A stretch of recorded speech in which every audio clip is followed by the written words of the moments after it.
Hello everyone, welcome to O level GS at the YouTube channel. आज की class में हम डिस्कस करेंगे मॉड्यूल कोड M4R5 को, आईओटी इंटरनेट ऑफ थिंग्स को। तो आज हम डिस्कस करेंगे मोस्ट एक्सपेक्टेड एमसीक्यू जो आपके आने वाले एग्जाम के लिए बहुत इंपॉर्टेंट होने वाले हैं। और जिन भी स्टूडेंट्स को आईओटी के थ्योरी लेक्चर्स चाहिए उसके लिए वो क्या करेंगे, प्लेलिस्ट में जाएंगे और 10 डेज 10 टॉपिक सीरीज़ वाली प्लेलिस्ट के अंदर आपको टॉप 10 क्लास मिलेंगी आईओटी के लिए। उसको आप वहाँ से रिवाइज कीजिएगा। वहाँ पे आपको मोस्ट इम्पॉर्टेंट कंसेप्ट मिलेंगे। पूरा आईओटी नहीं है उसके अंदर, बट मोस्ट इम्पॉर्टेंट कंसेप्ट है, ठीक है। और जिन स्टूडेंट्स को पूरा ई नोट्स चाहिए आईओटी के लिए या फिर किसी और मॉड्यूल के लिए, तो वो परचेज़ कर सकते हैं। 250 रुपीज़ का हर एक मॉड्यूल का ई नोट्स है, उसे आप पढ़ सकते हैं वहाँ से, और यहाँ से आप क्वेश्चंस लगा सकते हैं। और कोई दिक्कत आती है तो आप कमेंट बॉक्स में कमेंट कर सकते हैं, ठीक है। डिस्क्रिप्शन बॉक्स में नंबर्स गिवन है, आप कांटेक्ट करके इन्फॉर्मेशन ले सकते हैं। कोई डाउट है तो क्लियर कर सकते हैं। तो अब बात करेंगे यहाँ पे क्वेश्चन नंबर 1 की। देखो यहाँ पे क्वेश्चन नंबर 1 क्या है, how many numbers of the element in the open IoT architecture. Open IoT architecture में कितने एलिमेंट्स होते हैं? Option number A 4 elements, option number B 5 elements, option number C 6 elements, या फिर ऑप्शन नंबर डी 7 एलिमेंट्स। तो इस question का right answer है ऑप्शन नंबर डी 7 एलिमेंट्स, ठीक है।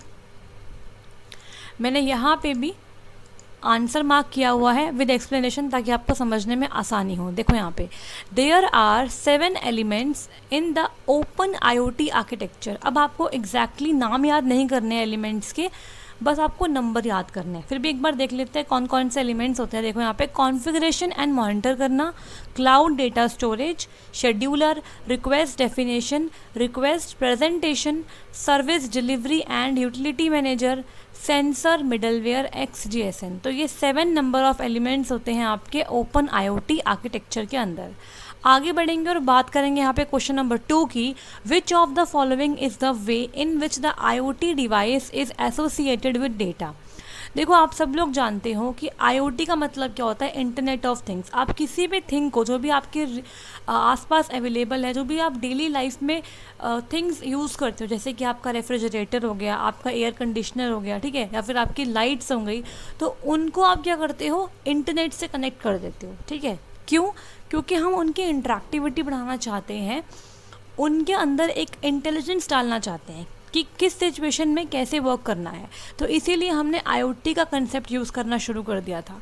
तो यहाँ पे पूछा गया है आईओटी डिवाइस जो होते हैं वो डेटा के साथ कैसे एसोसिएट होते हैं। हर आईओटी डिवाइस के पास एक डेटा होता है, अगर डेटा नहीं होगा तो वो काम कैसे करेंगे, ठीक है।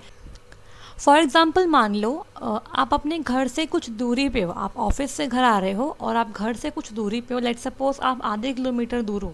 ये वाला एग्जांपल मैं पहले भी दे चुकी हूँ, ठीक है। और आप चाहते हो कि आपके घर पहुँचने से पहले आपका रूम क्या हो जाए, कूल हो जाए।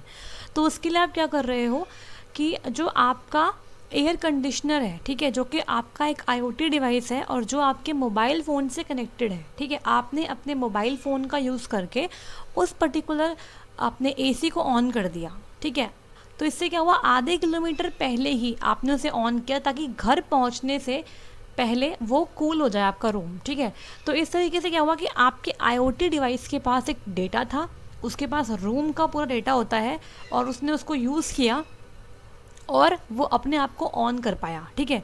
तो यहाँ पे भी कुछ ऐसा ही पूछा हुआ है इस क्वेश्चन के अंदर कि आईओटी डिवाइस जो होते हैं ना, वो डेटा के साथ कैसे एसोसिएट होते हैं। क्या वो इंटरनेट से होता है, क्या वो क्लाउड से होता है, क्या वो ऑटोमेटा से होता है, या वो नेटवर्क से होता है। तो बहुत से बच्चे इंटरनेट को देखकर कंफ्यूज हो जाते हैं और ये वाला ऑप्शन लगा के आ जाते हैं, बट ऐसा नहीं है। इंटरनेट इसका राइट आंसर नहीं है। तो इस क्वेश्चन का राइट आंसर बनेगा ऑप्शन नंबर बी, क्लाउड, ठीक है। कैसे? देखो, cloud based services provide a way for the IoT devices to be connected to data। आप सब लोग जानते हो कि आज के टाइम पर हम क्लाउड सर्विसेज का यूज़ करते हैं। क्लाउड का मतलब क्या है, इंटरनेट पर एक ऐसी जगह जहाँ पे आपको सारी सर्विसेज मिलती है। आप अपना डेटा वहाँ पे स्टोर करवा सकते हो, और भी चीज़ें आप वहाँ पे कर सकते हो, आप एप्लीकेशन डाउनलोड कर सकते हो, एंड सो ऑन, ठीक है। तो इस तरीके से जो क्लाउड होता है ना, वो क्या करता है, इनेबल करता है आईओटी डिवाइसेस को कि वो अपने डेटा से कनेक्टेड रह सके। मतलब जो आपका डेटा है वो क्लाउड पर रखा होता है और आईओटी डिवाइस इंटरनेट के थ्रू उस डेटा से कनेक्टेड रहता है, ठीक है। For example just as www world wide web runs on the internet, so does IoT। जिस तरीके से वर्ल्ड वाइड वेब आपके इंटरनेट पर चलता है, उसी तरीके से IoT डिवाइस भी इंटरनेट के थ्रू क्लाउड सर्विस को यूज़ करके डेटा से कनेक्टेड रहता है। ठीक है, तो आपको ये पॉइंट्स भी याद रखने हैं।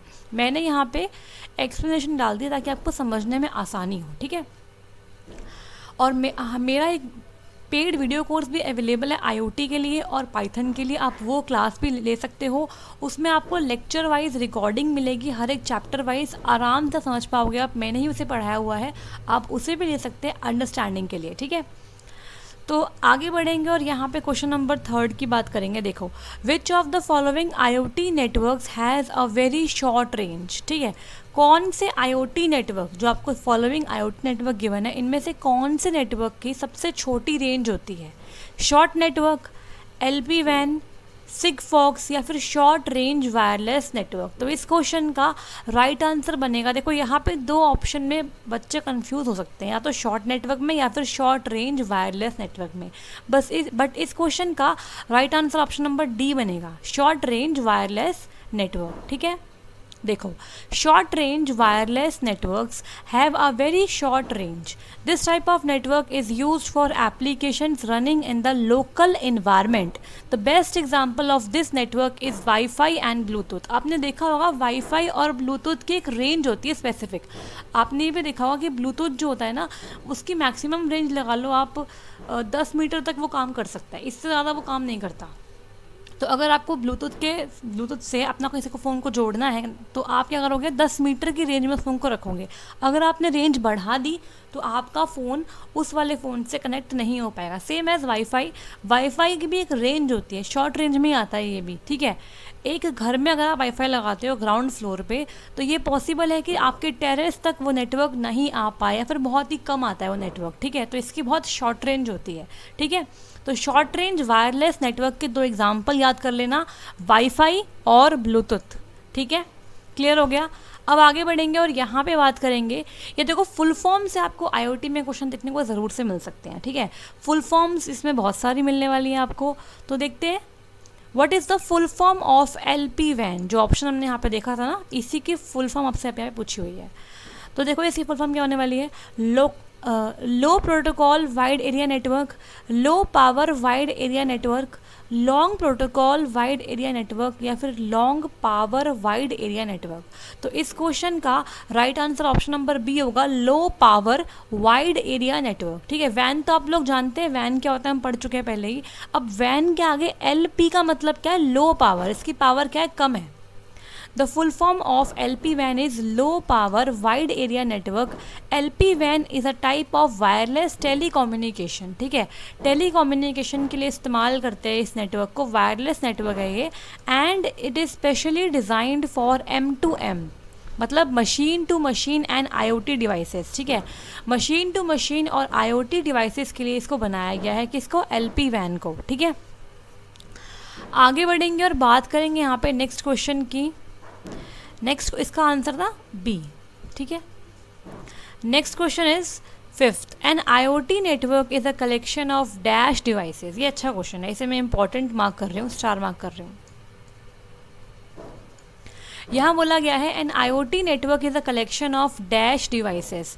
IoT नेटवर्क, एक नेटवर्क कैसे बनता है, कलेक्शन ऑफ डिवाइसेस से जो आपस में क्या होते हैं, इंटर कनेक्टेड। तो यहाँ पे इस क्वेश्चन का right answer option number C होगा। ठीक है, तो IoT नेटवर्क किससे बनता है, आपका collection of inter connected devices. वो सारे डिवाइस जो आपस में इंटर कनेक्ट है, उनके उस ग्रुप को बोलेंगे IoT नेटवर्क। ठीक है, देख लेते हैं यहाँ पे एक बार। देखो, an IoT network is a collection of interconnected devices that communicate with other device without human involvement. मतलब ह्यूमन की वहाँ पे रिक्वायरमेंट नहीं होती है, आपस में ही क्या होता है, वो सारे डिवाइस कम्युनिकेट करते हैं इंटरनेट के थ्रू, क्लाउड के थ्रू डाटा शेयर करते हैं आपस में। ठीक है, और वहाँ पर आपके सेंसर्स भी होते हैं, एक्चुएटर्स भी होते हैं, और बहुत सारे अलग अलग पॉइंट्स हैं जो आप आगे आने वाले क्लास में पढ़ते जाएंगे। ठीक है, आगे बढ़ेंगे और बात करेंगे यहाँ पे क्वेश्चन नंबर 6 की, which one of the following is not a IoT device. तो आपको ऐसे पूछ सकते हैं कि इनमें से ऑप्शन दे देंगे और बोलेंगे इनमें से कौन सा IoT डिवाइस है, या फिर ये पूछ लेंगे इनमें से कौन सा IoT डिवाइस नहीं है। ठीक है, जैसे आप जानते हो एलेक्सा वगैरह भी आजकल आपने देखा है कि डिवाइसेज हैं ये सब, तो इनसे भी आपसे क्वेश्चन पूछे जा सकते हैं। ठीक है, तो देखो यहाँ पे क्या है, ऑप्शन नंबर ए है अमेजन इको वॉइस कंट्रोलर, क्या ये IoT डिवाइस है? Option number B Google Home, option number C Nest smoke alarm, या फिर option number D none of these. तो इस क्वेश्चन का राइट आंसर है नन ऑफ दीज, क्योंकि ये सारे ही क्या हैं आपके IoT डिवाइस है। आप जानते हैं अमेजन इको वॉइस कंट्रोलर, मान लो आप एलेक्सा ही मान लो। ठीक है, एलेक्सा में क्या होता है, जैसे ही आप अपनी वॉइस देते हो, ठीक है, आपकी वॉइस को वो कैच करता है और आपकी वॉइस के अकॉर्डिंग वो आपकी जो भी कमांड्स होती है उनके अकॉर्डिंग काम करता है। ठीक है, तो वहाँ पे भी इंटरनेट की रिक्वायरमेंट तो रहती ही रहती है। ठीक है, तो इस तरीके से काम करता है आपका क्या, एलेक्सा। देखो यहाँ पे these all are IoT devices. Google Home is a smart speaker that obeys all the commands given by the user. The Amazon Echo voice controller is also a smart speaker. The Nest smoke alarm is a IoT device that sends a smoke alert message to the user when the fire occurs. ठीक है, देखो ये सब internet connected device क्यों है। देखो क्या होता है, जैसे कि मान लो मैं एग्जांपल लेती हूँ नेस्ट स्मोक अलार्म का। ठीक है, जैसे ही इसको पता लगा कि कहीं पर फायर आई है, ठीक है, तो इसके अंदर ऐसी कोडिंग की जाती है कि जैसे ही आपको फायर दिखे या स्मोक दिखे तो आप क्या करोगे, मैसेज भेज दोगे, अलर्ट मैसेज। तो अलर्ट मैसेज मान लो जिस भी यूज़र का घर है वो उस यूज़र के फ़ोन पे जाएगा मैसेज, तो उसके लिए क्या चाहिए, आपको इंटरनेट चाहिए होगा। ठीक है, अगर आपका जो वो डिवाइस है अलार्म डिवाइस और आपका अगर फ़ोन है वो इंटरनेट से कनेक्टेड नहीं होंगे तो मैसेज कैसे जाएगा। ठीक है, तो इस तरीके से ये जो जितने भी एग्जांपल आपने देखे हैं वो सारे आपके IoT डिवाइस है। तो ऐसे क्वेश्चन भी आपको देखने को ज़रूर मिल सकते हैं। ठीक है, नेक्स्ट बात करेंगे क्वेश्चन नंबर, यहाँ पे ऑप्शन नंबर डी था, मतलब ये सारे ही हैं, इनमें से कोई भी ऐसा नहीं है जो IoT डिवाइस नहीं है। नेक्स्ट इज क्वेश्चन नंबर 7, देख लेते हैं क्या है। What is the main purpose of WOT in the IoT। अभी तक हम बात कर रहे थे IoT की, अभी WOT क्या आता है, क्या होता है। देखो WOT की फुल फॉर्म भी याद कर लो पहले, क्या होती है, वेब ऑफ थिंग्स। IoT है इंटरनेट ऑफ थिंग्स और WOT है वेब ऑफ थिंग्स। ठीक है, इसकी फुल फॉर्म इम्पॉर्टेंट है। अब देखो इसका पर्पस क्या है, improve the usability and interoperability, usability को बढ़ाने के लिए और इंटरऑपरेबिलिटी को इंक्रीज़ करने के लिए, reduce the security, complex the development, या फिर इंक्रीज द कॉस्ट। तो इसमें से क्या मेन पर्पस है WOT का IoT डिवाइस में, तो इसमें से इस क्वेश्चन का राइट आंसर बनने वाला है ऑप्शन नंबर ए। ऑब्वियस सी बात है, सिक्योरिटी कम करने वाला तो ऑप्शन वैसे ही गलत हो गया। ठीक है, इंक्रीज द कॉस्ट ये कोई पर्पस नहीं होता। ठीक है, कॉम्प्लेक्स द डेवलपमेंट, अगर डेवलपमेंट कॉम्प्लेक्स हो जाएगी तो यूज़ क्यों करेंगे इसको हम। ठीक है, इसका मतलब यहाँ से तो आप ऑप्शन को एलिमिनेट करके भी आंसर निकाल सकते थे। यहाँ पे इस क्वेश्चन का राइट आंसर ऑप्शन नंबर ए बनने वाला है। WOT का इस्तेमाल इसलिए किया क्योंकि इसके यूज़ से क्या हो गया था, हमारी जो यूजिबिलिटी है वो इंक्रीज़ हो रही थी और जो इंटरऑपरेबिलिटी है, मतलब आपस में जो डिवाइस है जो कम्युनिकेट कर रहे हैं, जो ऑपरेट हो रहा है वहाँ पे, वो भी अच्छा हो पा रहा है। ठीक है, the main purpose of web of things is to improve the usability and interoperability in IoT. Developing IoT apps through WOT is much easier, faster and less expensive. ठीक है, तो यहाँ पे इस क्वेश्चन का राइट आंसर बनेगा option number ए। Next देखो यहाँ पे, next is what is Arduino UNO, या इसे ऊनो भी कहते हैं। ठीक है, ऊनो कहेंगे बेसिकली इसे। तो ये है क्या, ये एक सॉफ्टवेयर है, एक हार्डवेयर डिवाइस है, एक नेटवर्क है या एक प्रोटोकॉल है। बहुत ही अच्छा क्वेश्चन है, इसको पहले स्टार मार्क कर लो, अच्छा क्वेश्चन है ये। आपके सिलेबस में Arduino ऊनो पे प्रैक्टिकल भी हैं। ठीक है, प्रैक्टिकल भी हैं इसके। तो इस क्वेश्चन का राइट आंसर बनने वाला है option number B, hardware device. ठीक है, एक टाइप की चिप मान लो, उस तरीके से होता है आपका Arduino ऊनो। ठीक है, तो the Arduino Uno is a hardware device that is based on the microchip ATmega 328P microcontroller. It has been developed by Arduino.cc। ठीक है, तो इसके बारे में हम और डिस्कस करेंगे डिटेल के अंदर। ठीक है, आगे आने वाली क्लास के अंदर। अभी आगे बढ़ेंगे क्वेश्चन नंबर 9 पे और बात करेंगे यहाँ पे क्वेश्चन नंबर 9 की। Dash allows the user to control electronic components. ठीक है, इनमें से किस API का इस्तेमाल करके आप इलेक्ट्रॉनिक कंपोनेंट्स को कंट्रोल कर सकते हो। पहली बात तो आपको एपीआई की फुल फॉर्म आनी चाहिए, एप्लीकेशन प्रोग्रामिंग इंटरफेस। क्या होती है इसकी full form? Application programming interface. यहाँ पे लिख देती हूँ मैं।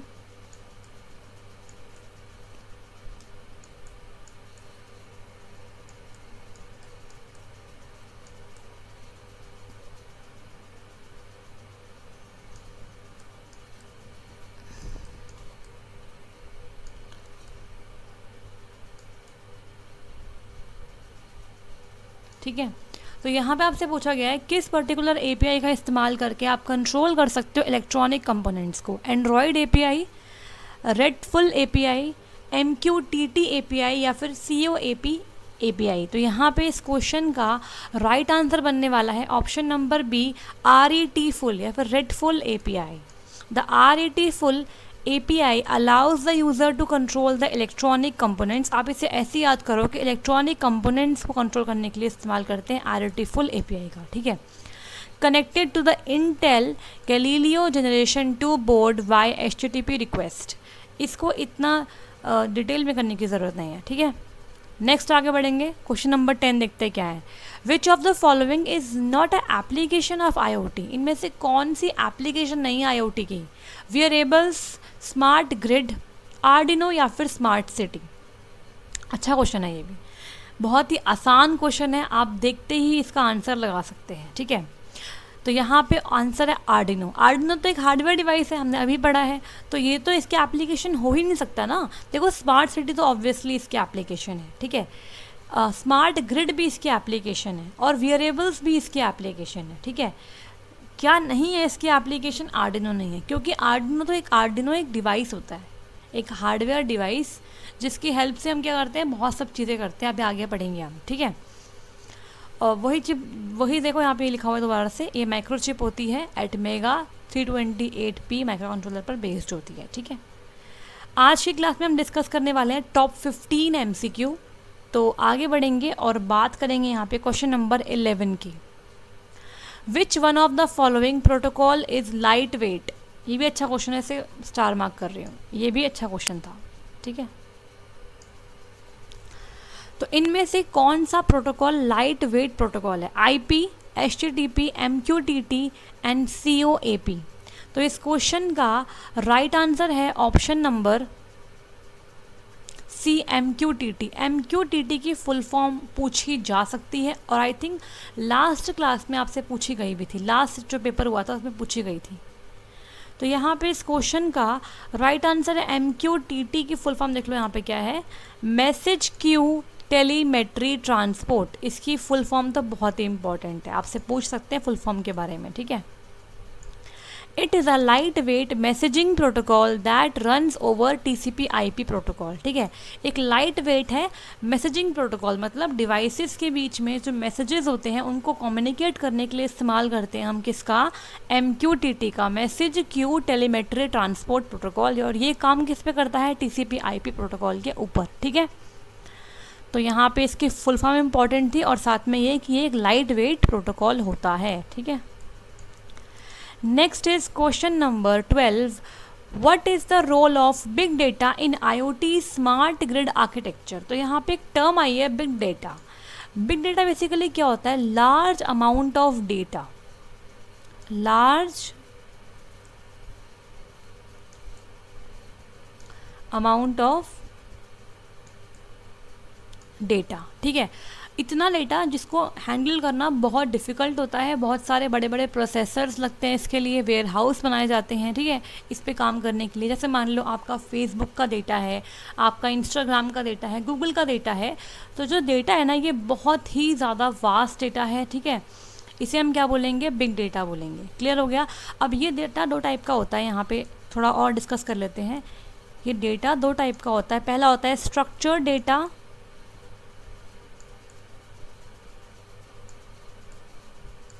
स्ट्रक्चर्ड डेटा, और दूसरा होता है आपका unstructured data. Big data is classified into two types, structured and unstructured data. ठीक है, इतना आपके लिए इम्पॉर्टेंट है। तो तो यहाँ पे आपसे पूछा गया है कि रोल क्या है बिग डेटा का आईओटी स्मार्ट ग्रिड आर्किटेक्चर के अंदर। Filter the data, log the data, store data या फिर नन ऑफ दीज। तो इस क्वेश्चन का राइट आंसर क्या होगा, देखो यहाँ पे ऑप्शन नंबर सी होगा, स्टोर डेटा। ठीक है, the main role of the big data is to store data on a real time basis. आपने देखा होगा कि आप जब भी फेसबुक चलाते हो या जब भी आप इंस्टाग्राम यूज़ करते हो या पे सिंपली आप मान लो गूगल पे कुछ काम कर रहे हो, तो रियल टाइम पर इतना ज़्यादा डेटा यहाँ पे बनता है, रिलीज़ होता है रोज़ की रोज़, कि आप उसे इमेजिन नहीं कर सकते हो। ठीक है, टेराबाइट्स, उससे भी ज़्यादा अमाउंट ऑफ डेटा वहाँ पे होता है। तो जो मेन रोल है बिग डेटा का, उसका इस्तेमाल इसलिए किया गया है कि हम लार्ज अमाउंट ऑफ डेटा जो कि रियल टाइम पर बन रहा है उसको स्टोर कर सकें।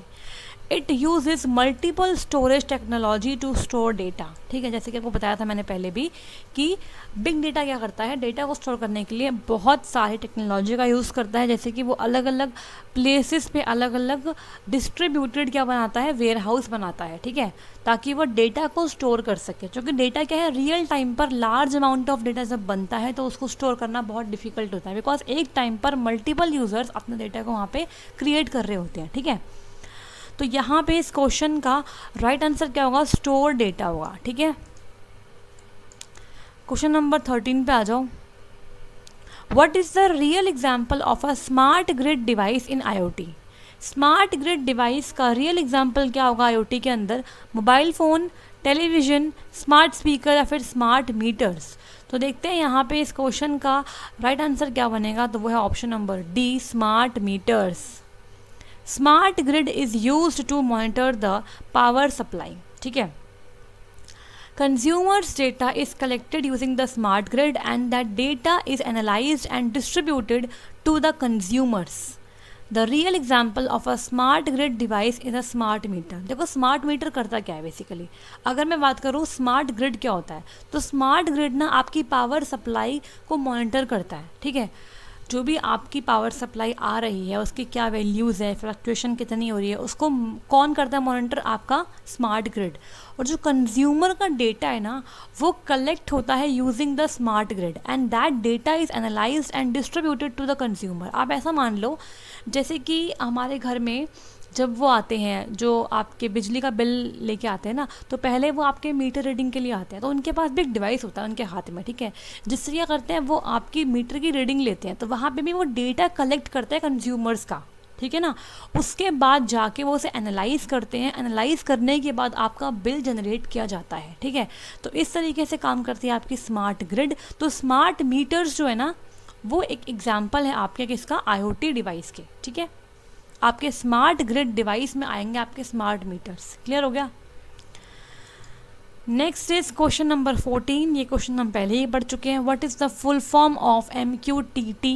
तो इसकी फुल फॉर्म क्या होगी, हमने अभी डिस्कस करी थी, message queue telemetry transport. Option number D is right answer. ठीक है,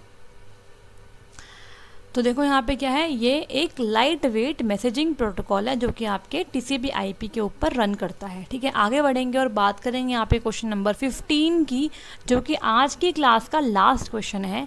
what is the full form of ICT। बहुत ही आसान क्वेश्चन है। ICT की फुल फॉर्म क्या होगी, इस क्वेश्चन का आंसर मैं नहीं दूंगी, इस क्वेश्चन का आंसर आप देंगे कमेंट बॉक्स में।